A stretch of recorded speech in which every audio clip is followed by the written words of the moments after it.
Bem, queridos, é com alegria que mais uma vez estamos aqui cultuando a Deus. Isso é verdade? É verdade ou não é verdade?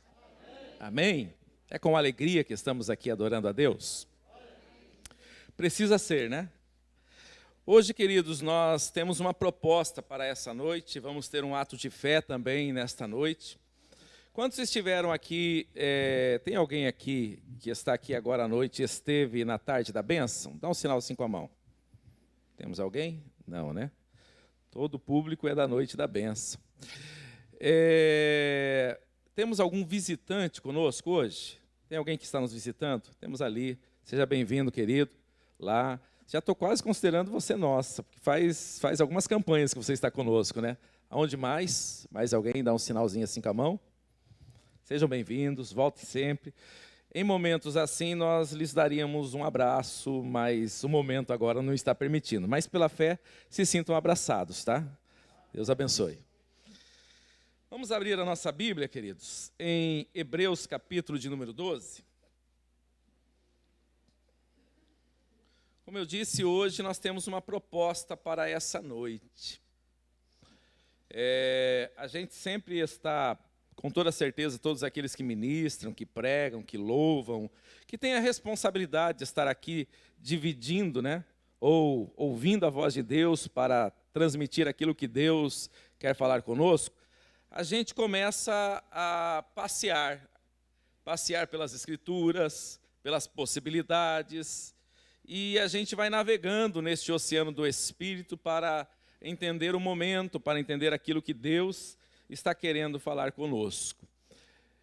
E nós estamos numa campanha onde ela é denominada... Qual é o nome dessa campanha? Isso, a gente vai travando, mas vai, né? Agora vamos todos juntos no 3? 1, 2, 3. Pela fé, inabaláveis, ainda que... Mais uma vez...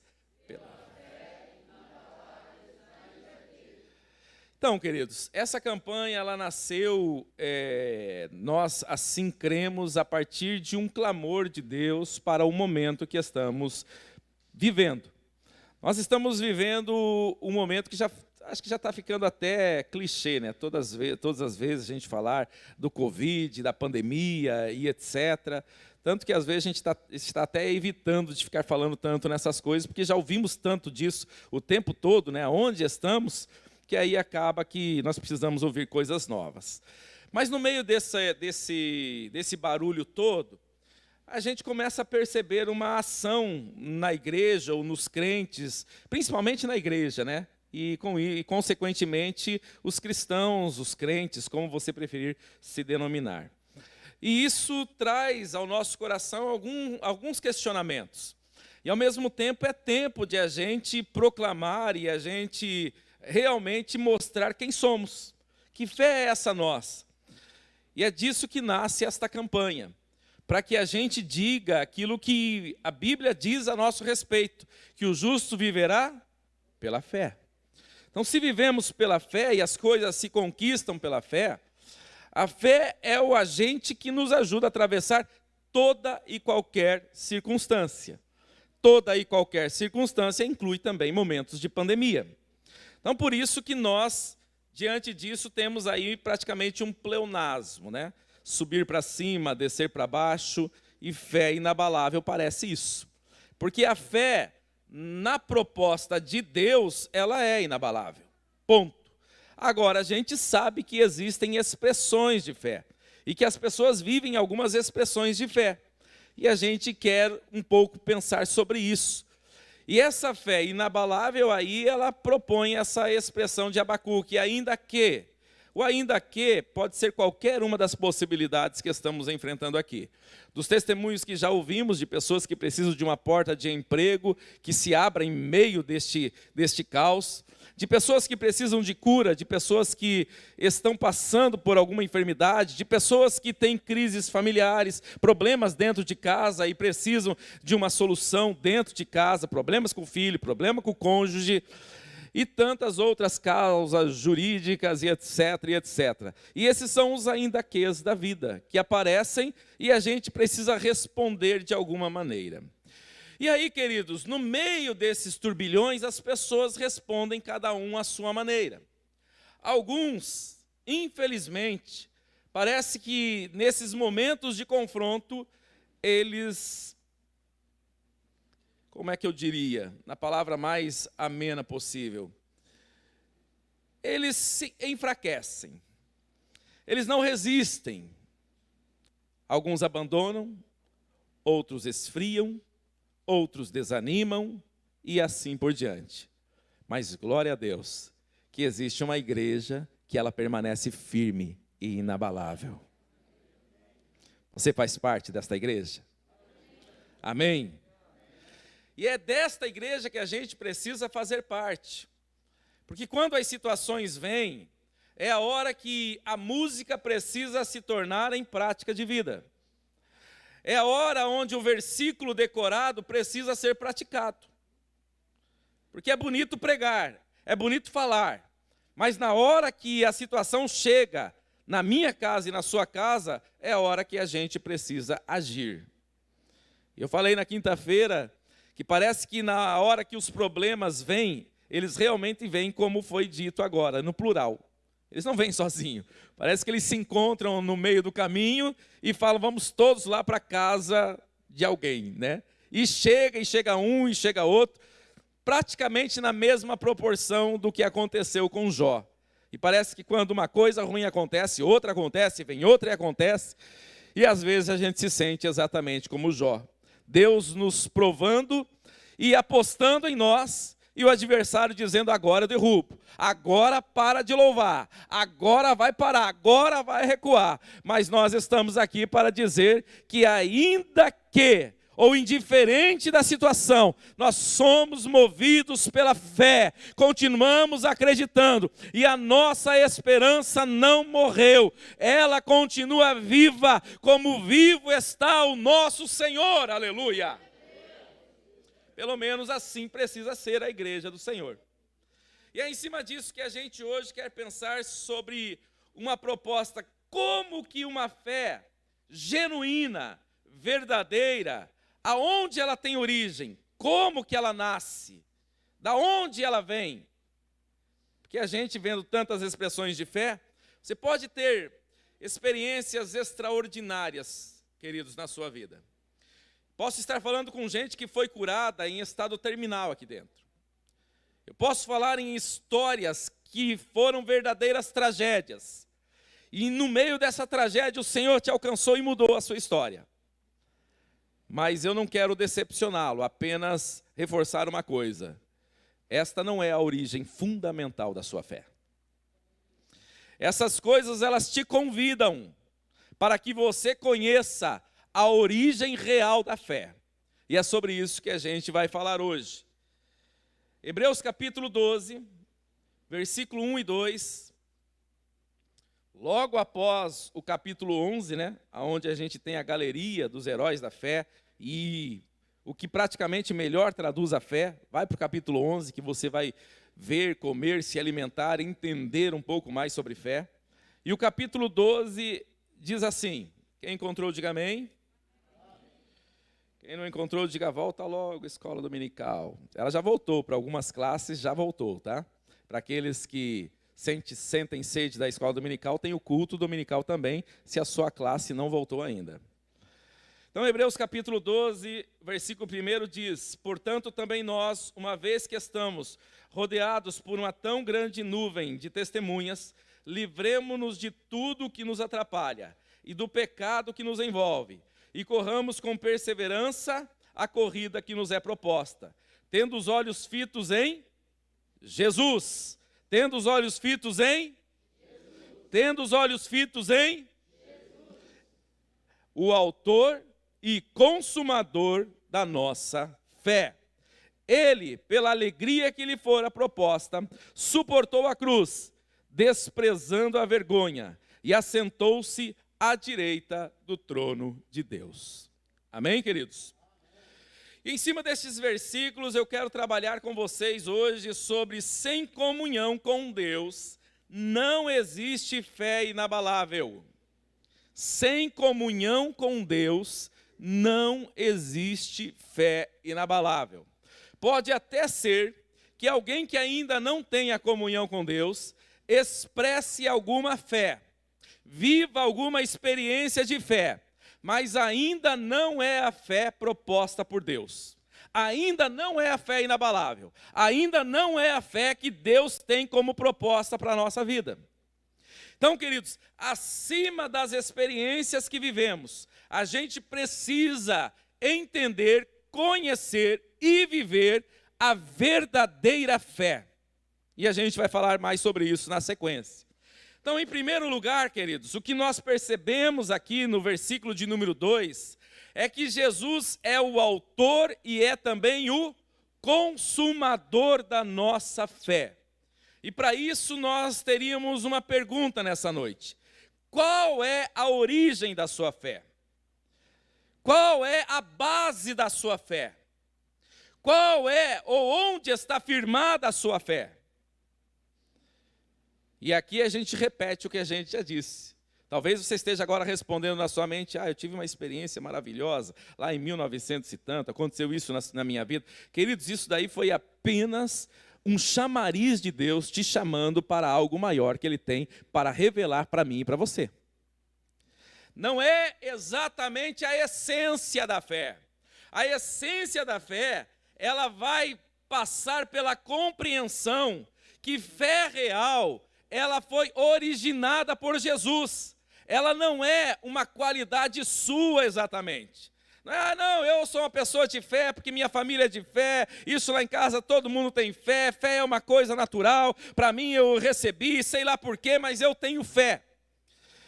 E a gente precisa lembrar algumas coisas que, no mínimo, teologicamente, a gente poderia dizer que existem 3 níveis de fé ou 3 tipos de fé. E um deles é essa fé que a gente usa o tempo todo. Já disse várias vezes sobre isso, repito e reforço isso. A fé natural, essa fé que a gente usa e nem percebe que a gente usa.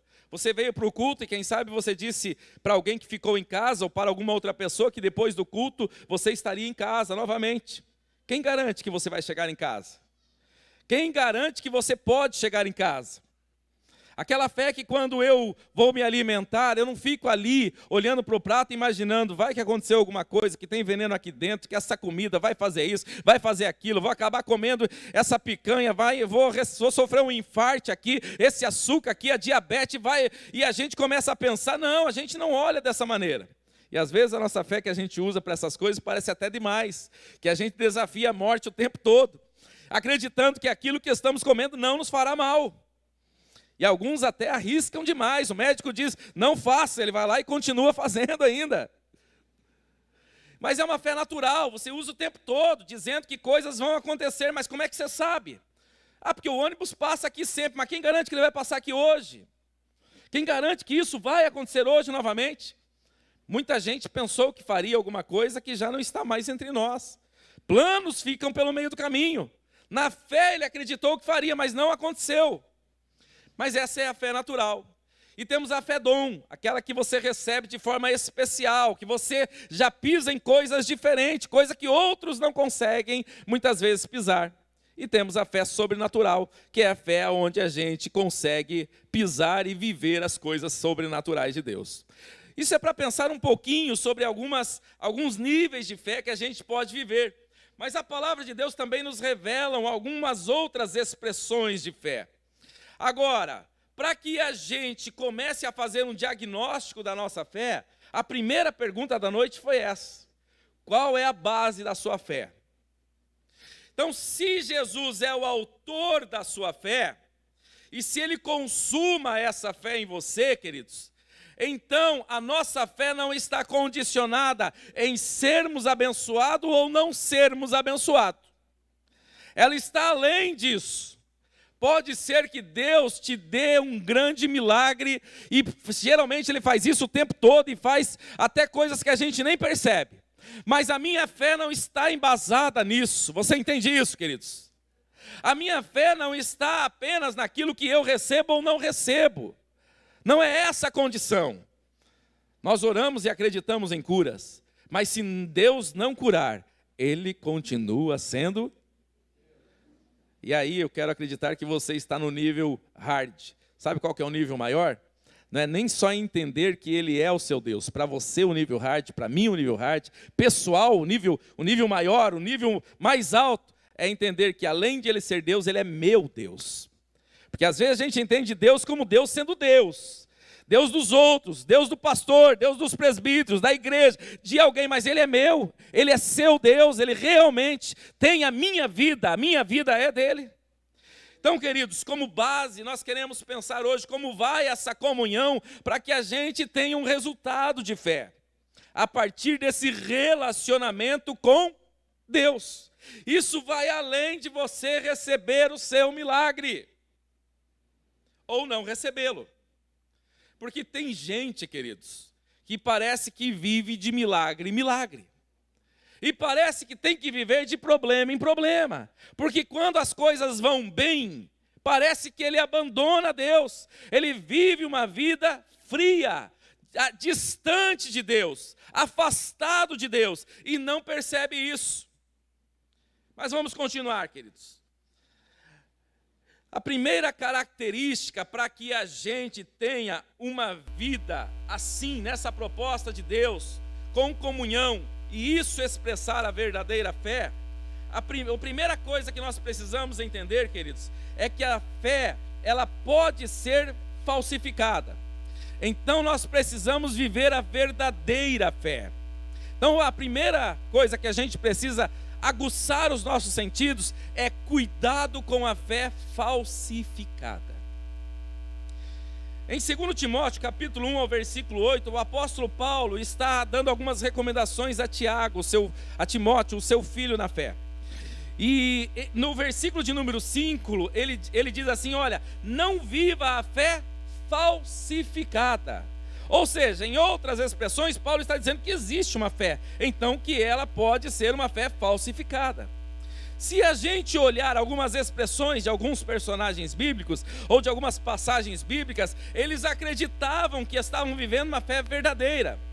Em algumas parábolas, em algumas passagens, eu citei aqui, por exemplo, esses dias sobre as 10 virgens, a gente vai perceber que o verdadeiro e o falso andam muito junto, queridos. Sabe qual é a melhor maneira de você distinguir o falso? Você sabe qual que é a melhor maneira de você saber o que é falso? Conhecendo o verdadeiro. Tem gente que tenta se especializar no falso. Você vai entrar num horizonte, queridos, que a falsificação, ela se expõe de diversas maneiras, e não é conhecendo o falso que você muitas vezes vai entender o que é verdadeiro, mas tenha relacionamento com o verdadeiro, conheça o Deus verdadeiro, viva o Deus verdadeiro, e então você vai distinguir o que é falso.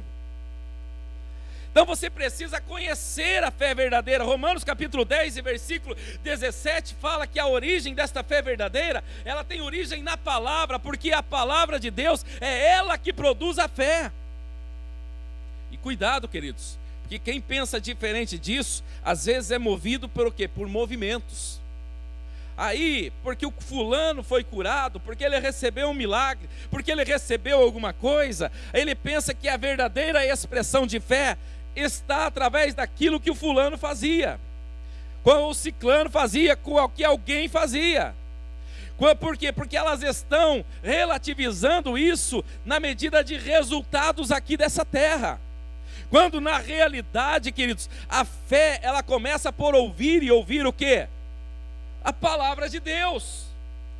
E é através dela que o autor desta fé vai gerando fé em nós. É Ele que gera esta fé em nós.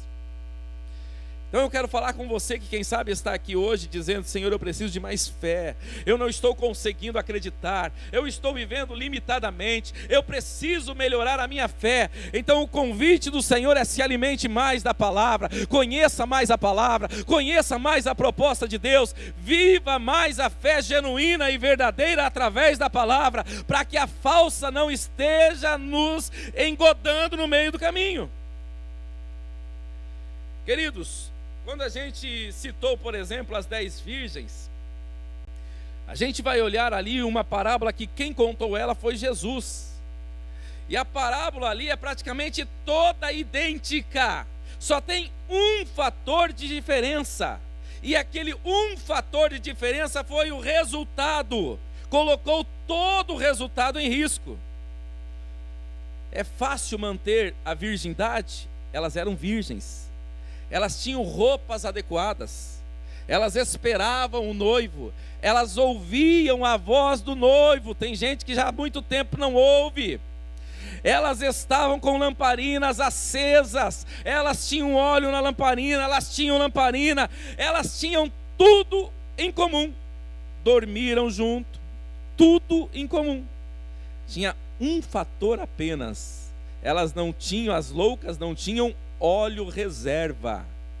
Elas não tinham algo esperando com mais perseverança. Percebam que o que é parecido, o que é falso e o verdadeiro estão lado a lado. O trigo e o joio junto conosco. Está aqui, está dentro. E ele disse: deixa nascer dentro. Em outras palavras, está dizendo que o que é falso e o que é verdadeiro vive junto. Estarão dois numa cama, um será tomado, outro será deixado.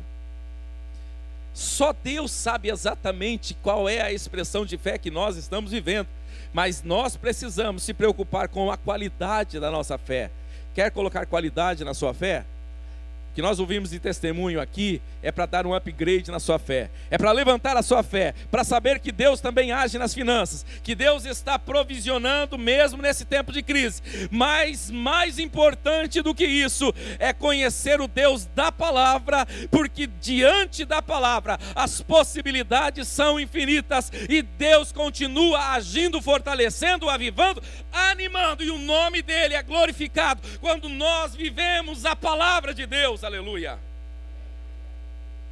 Então, queridos, a fé em sua essência, ela precisa vir da palavra de Deus, e ela com isso combate a fé falsificada, aquilo que parece fé.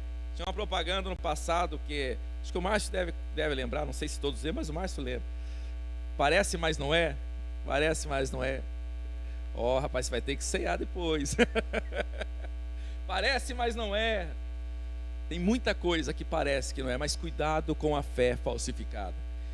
Em segundo lugar, queridos, a fé ou a comunhão com Deus só é possível através de aproximação.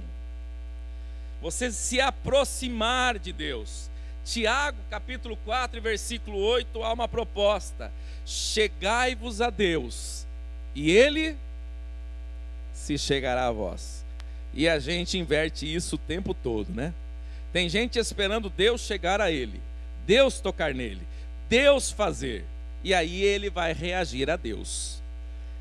Agora vamos e convenhamos, por que que o texto bíblico coloca essa responsabilidade em mim e em você? Porque a gente é falho, porque a gente é fraco, é ou não é? Então como é que Deus transfere essa responsabilidade dizendo que quem tem que chegar somos nós? Sabe por quê, queridos? Porque na verdade Ele já chegou primeiro. Porque quando nós olhamos para a cruz, Ele já deu o primeiro passo. Ele já deu o primeiro passo de amor, Ele já deu o primeiro passo em nossa direção, Ele já abriu o caminho e Ele já fez o que precisa acender em nós o desejo de se aproximar. Porque se Jesus não me leva a Ele, queridos, se a cruz não me leva, se a ressurreição não me leva, se o poder da cruz não me leva, então nada mais vai me levar. Pode até ser que os milagres que Ele faz vai trazer alguma coisa para você, mas fundamentalmente o que nos conquista é olhar para o Deus que deixou a sua glória. Deus deixou a sua glória, habitou entre nós, se fez homem, habitou entre nós, pagou o nosso preço, morreu a nossa morte. Aleluia, aleluia. Ele não precisava de nada daquilo, ele não merecia nenhuma daquelas chicotadas, eu merecia. Aqueles cravos não eram dele. Se isso não me atrai, queridos, se isso não me faz eu entender que eu preciso me achegar a Ele, então nada mais fará. Nada mais, nada, porque queridos, a gente pode fazer o que quiser aqui dentro, as coisas podem trazer as multidões, as pessoas podem estar aqui presentes, mas se chegar a Deus, é uma atitude de vida, é um posicionamento na vida, é quando você toma uma decisão. Eu quero conhecer a Deus. Oséias capítulo 6 e versículo 3. Conheçamos e prossigamos em conhecer ao Senhor. É quando a gente toma como atitude de vida: se esse Deus desceu da sua glória, morreu por mim, e tudo isso para mostrar que Ele me ama, eu preciso conhecê-lo melhor, eu quero conhecer quem é esse Deus, eu vou mergulhar, eu vou fazer da minha vida uma vida em conhecer este Deus, aleluia. E à medida que você se aproxima dEle, queridos, aí receba a palavra de Deus, Ele se achega a você, você se achega a Deus e Ele se achega a você, você vai se aproximando e Ele vai se aproximando, a comunhão vai se dando através da aproximação. Agora, não confunda, queridos, ser um religioso com se aproximar de Deus. Não confunda estar apenas congregando ou praticando ações dentro de um contexto religioso com se aproximar de Deus. Se aproximar de Deus também fala daquilo que nós, fora daquelas portas, fazemos. Se aproximar de Deus é uma atitude, um estilo de vida, aonde a gente vive o tempo todo. Não é só quando estamos aqui dentro, mas quem sabe lá dentro da sua casa, muitas vezes, você tira o seu momento de adoração. Lá não tem instrumento, lá não tem banda, lá não tem microfone, mas de repente está você e Deus lá, navegando no oceano do Espírito, adorando a Ele, sentindo a presença dEle, recebendo o renovo da parte dEle, sem nada, só você e Deus. A hora que você pega a palavra e fala: agora eu quero me alimentar de algo do céu, pega aquele versículo, deixa o Espírito Santo começar a ministrar no teu coração, recebe aquilo para você, se alimenta da palavra. É aquele momento que você fecha a porta do teu quarto, entra lá dentro e sabe que aquele lugar secreto, Deus entra com você, porque Ele prometeu que quando você fecha a porta, Ele entra com você, aleluia. Se aproximar de Deus, queridos, é viver aquilo que nós estamos dizendo aqui, queridos. Quem sabe quando o médico chega com a notícia que ele pensa: olha, chama até o SIAT agora, porque quando eu der a notícia, essa pessoa pode ter um infarte, deixa até a mesa preparada. Mas de repente vem com a notícia, e o médico não consegue entender a situação, porque vê um adorador dizendo: bendito seja o Senhor. Nu eu vim, nu eu voltarei, bendito seja o nome do Senhor. Eu sei em quem tenho crido, aleluia. Eu sei aonde está depositada a minha fé. Isso não tem como, querido, ser fabricado. Isso nasce de relacionamento com Deus, aonde você sente a presença dEle, sabe que Ele está com você, aleluia. Então, em primeiro lugar, queridos, cuidado com a fé falsificada. Em segundo lugar, queridos, se aproxime de Deus. E em terceiro lugar,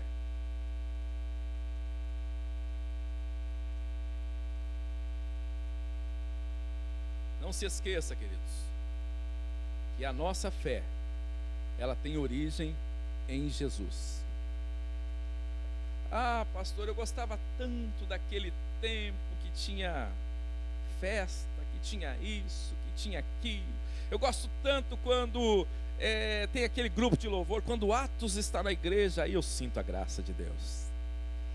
Quando o pastor fulano prega, aí é Deus purinho na terra.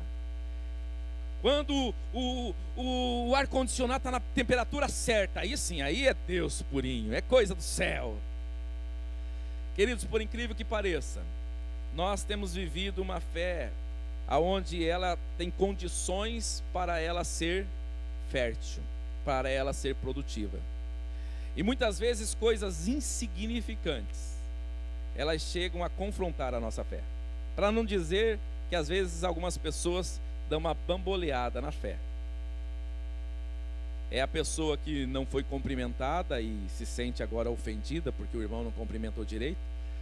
Nesse tempo de pandemia, esses que têm essa sensibilidade, com todo o respeito, devem estar sofrendo porque a gente não consegue agora dar a atenção mínima que a gente dava antes, né? Agora é mais ou menos, a gente ergue a sobrancelha talvez, às vezes consegue pegar no cotovelo, no máximo. Mas a gente tem hoje a carência de não conseguir chegar tão perto. Mas tem gente, queridos, que às vezes por relacionamentos e por coisas e por situações e por clima e por N razões, por lutas que estão passando, como nós falamos no começo, e essas coisas acabam diretamente ou indiretamente afetando a minha vida com Deus. E aí eu preciso perguntar, mas aonde que está a origem da minha fé? Porque tem gente, queridos, que quando é abençoado ou quando está bem financeiramente, sabe ser crente. Mas pasmem os senhores, tem gente que quando está na prova sabe ser crente. Quando está na prova ora, jejua, tem vida com Deus, congrega, está disposto, está disponível, faz mesmo, mas na prova. E tem gente, queridos, que às vezes já vive uma vida de uma maneira que, vamos para Apocalipse, capítulo de número 2, se eu não estiver enganado, 3. Preste atenção nesta igreja. Tem gente que infelizmente vive assim. Capítulo 3, a partir do versículo 14, vai falar da igreja de Laodiceia. Olha a percepção de Laodiceia e a percepção de Deus. Dá uma olhadinha nas duas percepções.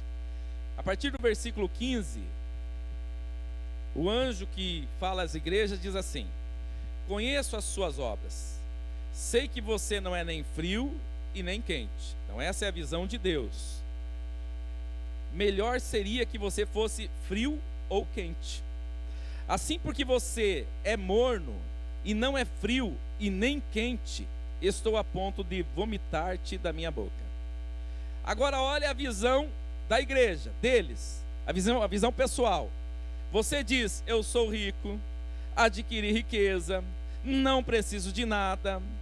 Não reconhece, porém, que é miserável, digno de compaixão, pobre, cego e que está nu. Dou-lhe este conselho: compre de mim ouro refinado no fogo, e você se tornará rico. Compre roupas brancas, vista-se para cobrir a sua vergonha, nudez, e compre colírio para ungir os teus olhos e poder enxergar. Amém? Então o que a gente percebe aqui? É que se tem uma coisa que muitas vezes, ou geralmente a gente pode errar, é no diagnóstico pessoal. O diagnóstico que eles fazem deles é: somos ricos, não precisamos de nada, temos tudo, está tudo bem. Mas não é a visão de Deus. Às vezes a pessoa está dizendo, pensa que tem, que está ligada, que tem comunhão, que está tudo bem. E por vezes a gente conversa com pessoas assim: não, eu tenho meu tempo de oração, eu oro, eu estou tudo bem com Deus. Conheço inclusive algumas pessoas, que eu não vou citar nomes obviamente, mas bem próximas a mim, também não vou dizer que proximidade é essa, mas que às vezes você vai conversar com ela e ela diz: não, minha vida está excelente, eu com Deus, ó, estou ali ligadinho, é eu e Deus. Não congrega. Se tomou ceia, deve fazer uns 10 anos que tomou uma ceia. Isso aqui nos liga a Ele. Isso aqui é o mandamento de Deus. Esse é o ato de fé que nós vamos hoje exercer aqui daqui a pouco. E a pessoa não tem a sua vida com Deus, mas ela diz exatamente como está dizendo a igreja aqui do contexto: eu sou isso e eu sou aquilo. E a pergunta é: e Deus te vê da mesma maneira? Deus me vê da mesma maneira que eu me vejo? No próprio texto da ceia, queridos, que nós lemos em 1 Coríntios, uma das expressões antes da ceia é: examine-se, pois, o homem a si mesmo. E está aí uma coisa que a gente erra o tempo todo, e os psicólogos que o digam, os terapeutas que o digam, como nós somos bons de fazer uma visão nossa. Agora imagine o perigo disso para a vida espiritual e para a comunhão com Deus. Eu achar que sou, eu achar que tenho, eu achar que estou ligado, e na realidade eu vivo uma vida ou fria, que é fria espiritualmente, não é boa, ou muitas vezes como esta igreja, morna. Talvez esse seja sempre o pior estágio, porque é aquele estágio onde você não está quente, não está frio, acha que está bom, acha que dali é melhor ficar desse jeito mesmo, e não toma uma atitude. Então, queridos, em primeiro lugar, cuidado com as falsificações de fé. Em segundo lugar, se aproxime de Deus. E em terceiro lugar, viva ligado nessa fonte. Jesus é o autor. Jesus é o autor dessa fé. É aqui que a gente se enche de fé. É na expressão dele. É nele que a gente se alimenta. Quando a gente olha para o que estamos passando e a gente tenta nivelar isso para os demais, você pode se surpreender e até mesmo se decepcionar. Isso acontece quando às vezes eu faço uma análise da minha vida comparando com a vida de alguém. Ah, mas por que o fulano é desse jeito e eu sou desse jeito? E olha o resultado bom do outro e olha o meu péssimo resultado. Lembra de Asaf, no Salmo 73? Quando ele começou a olhar os ímpios e começou a pensar que a prosperidade dos ímpios era melhor do que a sua prosperidade, ou daqueles que serviam a Deus. É um perigo, queridos. E é aí que a gente começa a estar olhando para o lugar errado. Nós precisamos estar olhando para Jesus. Se a gente olha para Jesus, quem sabe você esteja passando um problema muito grande aqui nessa noite, mas quando você olhar para Jesus, você vai falar, mas ele passou por aquela cruz sem necessidade alguma. Se ele passou por aquilo voluntariamente, para que eu tenha vida, quem sou eu para ficar aqui me vitimizando ou achando que eu sou melhor do que o ciclano, deveria receber a minha vitória antes do outro e deveria isso e deveria aquilo? Quando eu olho para Jesus, eu consigo me consolar na cruz, me animar na cruz, me alimentar na cruz e viver com essa fé cada dia mais pulsante. Mas se eu uso outras referências, cuidado, querido. Como nós já dissemos, algumas pessoas se baseiam na vida dos outros. E aí é um perigo. Você sabia que muita gente, queridos, quando uma pessoa desvia, ela desvia junto?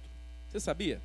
Tem gente que, uma coisa é você usar a referência da vida dos outros, a virtude da vida dos outros, para você também ser enriquecido, para você crescer espiritualmente. Outra coisa é quase idolatrar a outra pessoa. E aí quando aquela pessoa cai, a pessoa também se sente o quê? O mundo dela acabou.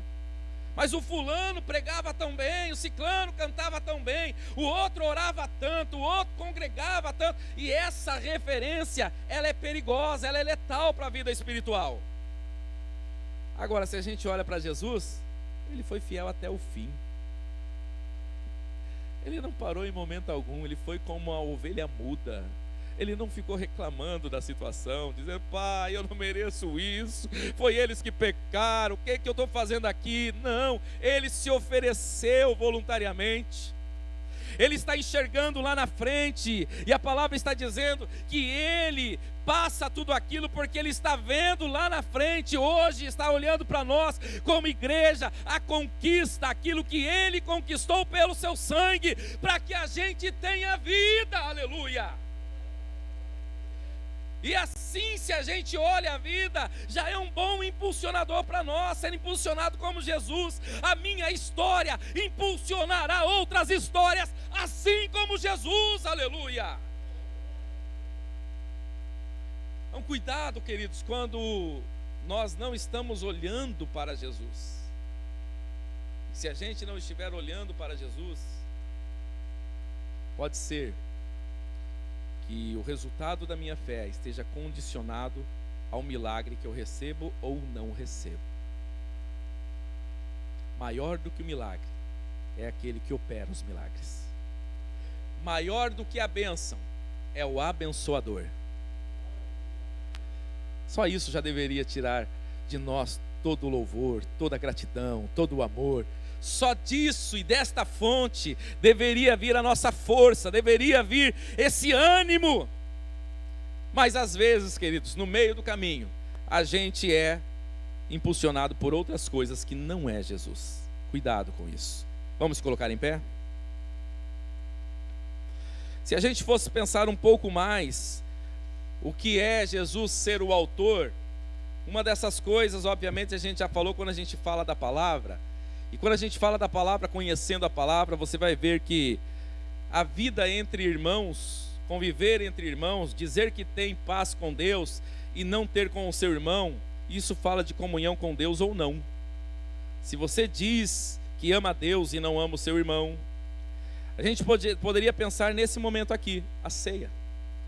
Hoje nós vamos tomar a ceia, queridos, como este elo. Estamos aqui declarando isso. Esse é o nosso ato de fé, declarando a nossa comunhão com Deus. A comunhão com Deus, queridos, é ela que nos renova, é ela que nos anima, é ela que nos motiva, e dela vem a fé, que é esta fé inabalável. Essa fé, sim, se sentir bem com Deus. Porque quando você se sente bem com Deus, as coisas podem até vir, mas você diz: Pai, você está junto comigo, né? Eu sei que o Senhor está aqui, Senhor. Vamos atravessar mais essa? Essa tempestade está forte, mas o Senhor está dentro do meu barco. Aleluia.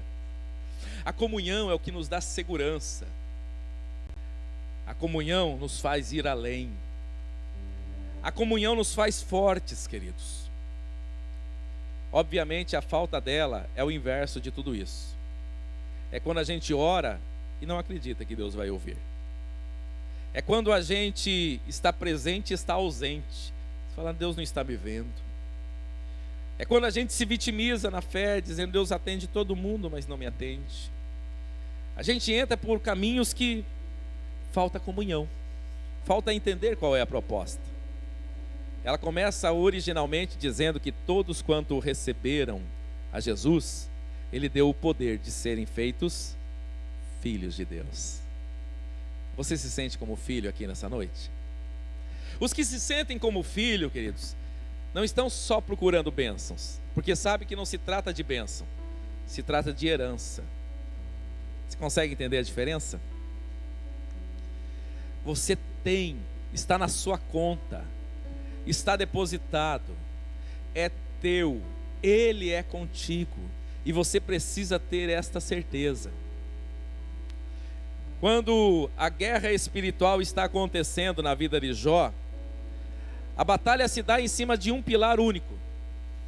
Satanás queria provar para Deus que, tirando tudo de Jó, Jó negaria Deus. Em outras palavras, a comunhão se desfaria. Fala: ele é fiel, ele faz tudo isso porque ele tem o que tem, aí é fácil. Agora tira o que ele tem. E começou pela vida financeira, para você ver que ele ele vai para arrebentar com tudo. E ele sabe o poder que isso tem na nossa vida. E quando ele fala, não vai pela vida financeira, então ele entra, queridos, da pior maneira, agora sim, pele por pele. E ele vai fazer o quê? Vai te negar. Em outras palavras, ele está dizendo: eu vou acabar com a comunhão através daquilo que eu vou tirar da vida dele, do que eu tiro. Se você me permitir eu tirar da vida dele, através do que sairá da vida dele, ele vai desfazer a comunhão que vocês têm. E isso acontece, não é uma, não são duas vezes, são inúmeras vezes da nossa vida. Mas hoje é um dia de celebração, porque você que está aqui, com certeza está dizendo: a despeito de tudo que já passei, o Senhor é Deus. Eu sou dele, Ele é meu Pai, aleluia. Eu não largo a despeito de tudo, aleluia. Isso é fé, queridos, através da comunhão. Isso não se desliga, só se liga mais, só aproximamos mais, só melhoramos a comunhão. Então hoje nós queremos declarar comunhão aqui neste lugar, e com essa declaração, você sair daqui fortalecido na fé, entendendo que o Pai está com você, agindo, operando, fazendo, movendo, e coisas especiais Ele está cuidando na sua vida hoje. Hoje, agora, Ele está tratando de coisas especiais na sua vida, porque você é filha, porque você é filho de Deus. Aleluia. Esse momento da ceia, os diáconos podem chegar aqui à frente, os obreiros que vão ajudar também para distribuir. Nós estaremos fazendo de uma maneira para ficar mais claro para nós. Eu acredito, no meu olhar aqui, se não são todos, eu acho que todos aqui fazem parte da igreja. Se você está em comunhão com a igreja, faz parte desta igreja, está em comunhão, ou se é de outra igreja, está em comunhão com a sua igreja, você pode participar da ceia normalmente, ok? Você vai participar da ceia mostrando ou fazendo esse ato de fé, de comunhão. Se você não está em comunhão com essa igreja, ou se você congrega em outro lugar e não está em comunhão, tem alguma coisa para você regularizar ainda, por alguma razão você não está com a sua vida regularizada junto a essa igreja, você não vai participar de toda a ceia, você vai participar através do cálice apenas. E esse cálice servirá hoje como um ato de que você vai procurar a resolver agora essa questão da sua vida espiritual. Você sabia que muitas coisas da vida que nós passamos é para que Deus está trabalhando exatamente para que a gente coloque a nossa vida espiritual em ordem? Tem coisas que a gente está enfrentando como guerras materiais, queridos, que não é a guerra espiritual que está em jogo. O que está em jogo é Deus nos chamando para a nossa responsabilidade, para o nosso chamado, para aquilo que Ele tem na nossa vida. E pode ser que você, se você estiver aqui hoje e ainda não regularizou a sua vida espiritual, Deus está hoje dizendo: eu te quero mais perto. Esse é o chamado que eu tenho para a sua vida.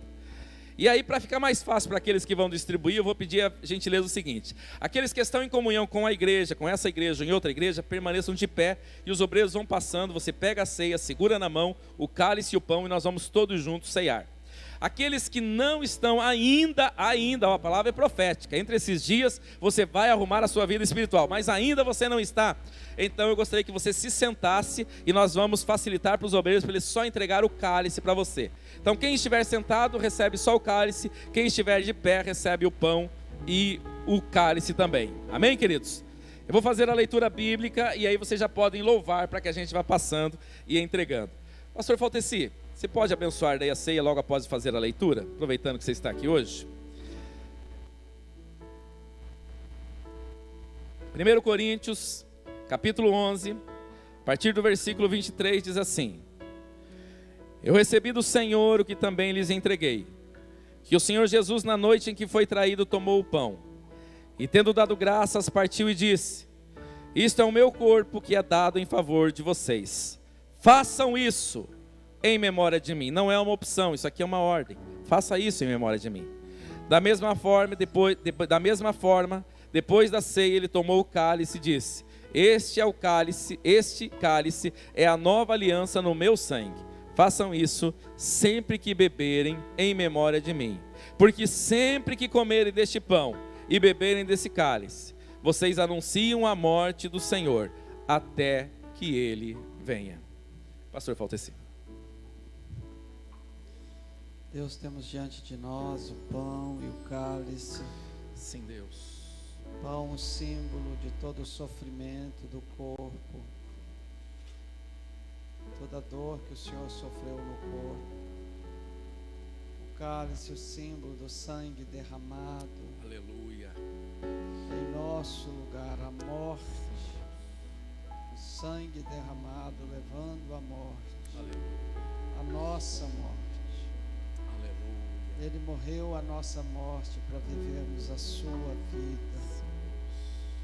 E hoje nós estamos num ato de fé profético, Senhor, tomando esta ceia não somente apenas como um alimento espiritual, não apenas como um memorial, não apenas como uma declaração de que somos membros do mesmo corpo, de que somos a família da fé, não apenas anunciando que o Senhor voltará. Nós estamos tomando esta ceia num selo, Senhor Deus, de como filhos de Deus, Senhor. Somos herdeiros, temos propriedades da parte do Senhor, heranças, bênçãos dos céus derramadas sobre nossas vidas. É verdade. E às vezes não possuídas, não recebidas, porque não nos colocamos na posição de filhos, não nos colocamos diante do direito de receber a promessa. Aleluia. Esta ceia é um selo daqueles que são filhos. Aleluia. É um selo para que milagres aconteçam, Sim, para Deus. que vidas sejam transformadas, Em para que nome de corações Jesus. sejam alcançados, Sim, para que Pai. o poder do Senhor se derrame na vida de todos os Aleluia. participantes, para que a unção dos céus esteja sobre todos e todos sejam mais do que nunca perseverantes na sua busca, nas campanhas, na confiança de que o Senhor é Deus para mudar a nossa história. Sim, Deus. Declaramos com este selo, esta ceia sela a bênção de sermos filhos, herdeiros de promessas e bênçãos que são entregues àqueles que estendem as mãos. Aleluia, aleluia. Declaramos que hoje vidas serão transformadas pelo poder da promessa. Vidas serão transformadas pela bênção de entenderem que já tem nas mãos aquilo que o Senhor já entregou. Oramos a Ti agradecidos, em nome de Jesus. Aleluia.